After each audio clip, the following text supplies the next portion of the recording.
నమస్తే, నేను మీ journalist Vasant. So ఈరోజు క్యాబినెట్ కొన్ని కీలకమైన నిర్ణయాలు తీసుకుంది. ఈ నిర్ణయాల్లో ముఖ్యమైన అంశం ఏంటంటే అజారుద్దీన్ అలాగే కోదండరామ్కి ఇద్దరికి కూడాను ఎమ్మెల్సీలుగా ప్రతిపాదించింది. ముఖ్యంగా గవర్నర్ కోట ఎమ్మెల్సీలుగా వాళ్ళిద్దరికి కూడాను సిఫార్సు చేసింది. దీనికి సంబంధించి కాంగ్రెస్ ఒక గేమ్ ప్లాన్లో వెళ్తున్నట్టుంది. హైకమాండ్ మొత్తం కూడా ఒక గేమ్ ప్లాన్ని ఇక్కడ ప్రొజెక్ట్ చేసినట్టు కనిపిస్తుంది. ఎందుకంటే మరికొద్ది రోజులు ఉన్నాయి, ఇటు స్థానిక సంస్థల ఎన్నికలు ఉన్నాయి, వీటితో పాటుగా జూబ్లీ హిల్స్ బైపోల్ కూడా ఉంది.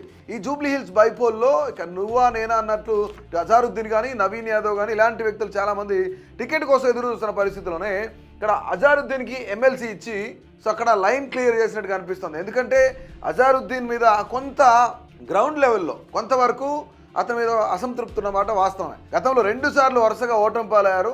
దాని తర్వాత ఆయన నియోజకవర్గంలోకి వచ్చి ప్రజలతో మాట్లాడిన పరిస్థితి లేదు, ప్రజల దగ్గరకు వచ్చి ఇబ్బందులు ఏంటని కనుక్కున్న సిచ్యువేషన్ అసలు ఎప్పుడు ఉన్నది కూడా లేదు.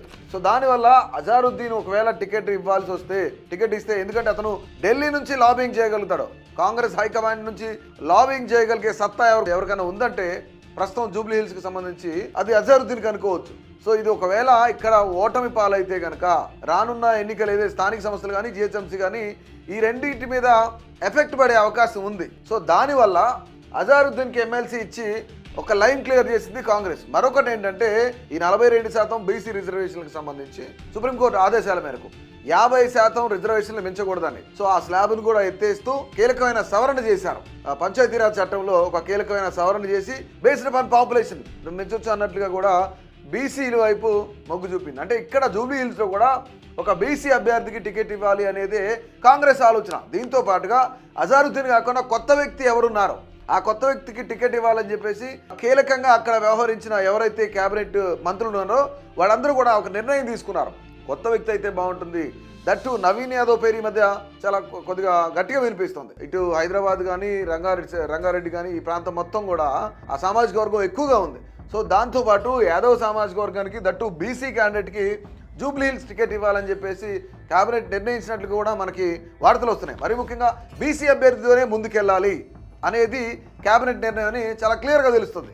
ఇక జూబ్లీ హిల్స్ నియోజకవర్గంలో నవీన్ యాదవ్ కాకుండా కాంగ్రెస్కి బీసీ అభ్యర్థి అనే వ్యక్తి మనకు కనిపించలేదు ఎక్కడ కూడా. సో దీంతో పాటుగా మరికొంతమంది సినీ ప్రముఖులు కూడా, ఇందులో చిరంజీవి ఉన్నారు, లేదంటే మరొక సినిమా ప్రొడ్యూసర్ ఉన్నారు అని కూడా వార్తలు వస్తున్నాయి. నిజంగానే బీసీ రిజర్వేషన్ల కోసం అలాగే ఒక బీసీ బిడ్డకు జూబ్లీ హిల్స్లో టికెట్ ఇవ్వడం కోసం మాత్రమే ఇక్కడ కాంగ్రెస్ ఈ నిర్ణయం తీసుకుందా అంటే అవునని అనుకోవచ్చు. ఎందుకంటే ఇక్కడ గవర్నర్ కోట ఎమ్మెల్సీలుగా కోదండరామ్ని అలాగే అజారుద్దీన్ ఇద్దరిని కూడాను సిఫార్సు చేసిన పరిస్థితి అయితే ఉంది. ఇప్పుడు రీసెంట్గా వచ్చిన కోర్టు తీర్పు ఏదైతే ఉందో ఎమ్మెల్సీల డిస్క్వాలిఫికేషన్కి సంబంధించి అటు అమీర్ అలీ ఖాన్ అలాగే కోదండరామ్ని ఇద్దరిని కూడా ఎమ్మెల్సీలుగా ఇంతకుముందు సిఫార్సు చేస్తే సుప్రీంకోర్టు రీసెంట్గా వీళ్ళని డిస్క్వాలిఫై చేసినట్టు తెలుస్తుంది మనకి. So Kodandaram place same as it ఈస్గా అలానే ఉంచి, ఎందుకంటే ఎన్నికలకు ముందు కోదండరామ్కి హామీ ఇచ్చిన ప్రకారం ఆయనకి ఎమ్మెల్సీ, ఇక్కడ అమీర్ అలీ ఖాన్ ప్లేస్లో అజారుద్దీన్ మైనార్టీ ప్లేస్లో సేమ్ మరొక మైనార్టీని కూడా ఇవ్వడం జరిగింది.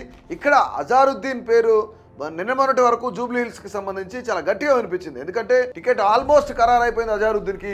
ఎందుకంటే ఢిల్లీ నుంచి లాబింగ్ చేయగలుగుతాడు. అటు సోనియా గాంధీ కానీ, రాహుల్ గాంధీ కానీ, ప్రియాంక గాంధీ వీళ్ళందరితో మంచి సన్నిహిత సంబంధాలు ఉన్నాయి. సో రాహుల్ గాంధీతో మంచి సన్నిహిత సంబంధం ఉంది కాబట్టి లాబింగ్ చేస్తే ఖచ్చితంగా జూబ్లీ హిల్స్ టికెట్ అనేది అజారుద్దీన్కి వస్తుంది అని చెప్పేసి చాలా పెద్ద ఎత్తున చర్చ జరిగింది. ఇక ఇక్కడ నవీన్ యాదవ్కి రూట్ క్లియర్ అయినట్లు మనకు చాలా క్లియర్గా అర్థమవుతుంది. ఎందుకంటే అజారుద్దీన్ లేకపోతే సెకండ్ ప్లేస్ ఎవరున్నారు అంటే నవీన్ యాదవ్ అని చెప్పుకోవచ్చు. సో ఈ నేపథ్యంలోనే ఒక బీసీ వ్యక్తికి, బీసీ బిడ్డకి అక్కడ జూబ్లీ హిల్స్ టికెట్ కేటాయించాలి. దీంతో పాటుగా స్థానిక సంస్థల ఎన్నికలు అంటే సెప్టెంబర్ లోపు జరపాలని చెప్పేసి ఇప్పటికీ కేబినెట్ కూడా ఒక లేఖను ఎన్నికల కమిషన్కి కూడాను ఇవ్వడం జరిగింది. ఇక్కడ వచ్చే నెల ఎండింగ్ లోపు ఈ ఎన్నికలు కూడా కంప్లీట్ అవ్వబోతున్నాయి. అట్ ద సేమ్ టైం ఇక్కడ బీసీ రిజర్వేషన్లకు సంబంధించి 50% ఉన్న స్లాబ్ను కూడా ఎత్తివేసే పరిస్థితి. కోదండరామ్ డిస్క్వాలిఫై అయినా మళ్ళీ ఎందుకు ఉంచారు అంటే కేసీఆర్ మళ్ళీ వచ్చి చర్చ జరిగినా ఏం జరిగినా సరే కోదండరాము కేసీఆర్ని ప్రశ్నించగలడు. అంటే కేసీఆర్ వచ్చినా సరే ఆ క్రెడిబిలిటీ కోదండరామ్కి ఉంది అనే ఆలోచన, ఆ ఉద్యమంలో నేను పార్టిసిపేట్ చేశాను, నేను కూడా ఉన్నాను అని ఇక్కడ డిఫైన్ చేయగలిగిన వ్యక్తి ఎవరు ఉన్నారు అంటే ఒకటి కోదండరామ్, దీంతో పాటుగా బీసీ రిజర్వేషన్, అలాగే అజారుద్దీన్ మీద ఉన్న ఏదైతే చిన్న చిన్న రిమార్క్స్ ఉన్నాయో, జూబ్లీ హిల్స్ నియోజకవర్గంలో ఆయన ఎక్కువగా కనిపించరు, ప్రజలతో మాట్లాడరు, ఈ రిమార్క్స్ వల్ల మళ్ళీ ఓడిపోతే అటు రానున్న జిహెచ్ఎంసీ ఎన్నికలు కానీ స్థానిక సంస్థల ఎన్నికల మీద ఈ ఎఫెక్ట్ పడే అవకాశం ఉందని కాంగ్రెస్ హైకమాండ్ ఒక గేమ్ ప్లాన్ అయితే సెట్ చేసింది. మొత్తానికి అది సక్సెస్ఫుల్గా జరిగిందని కూడా మనం అనుకోవచ్చు. మొత్తంగా ఇక వీళ్ళిద్దరికి గవర్నర్ కోట ఎమ్మెల్సీలుగా వీళ్ళిద్దరిని సిఫార్సు చేయడం మీద మీ యొక్క అభిప్రాయాన్ని తప్పకుండా తెలియజేయండి.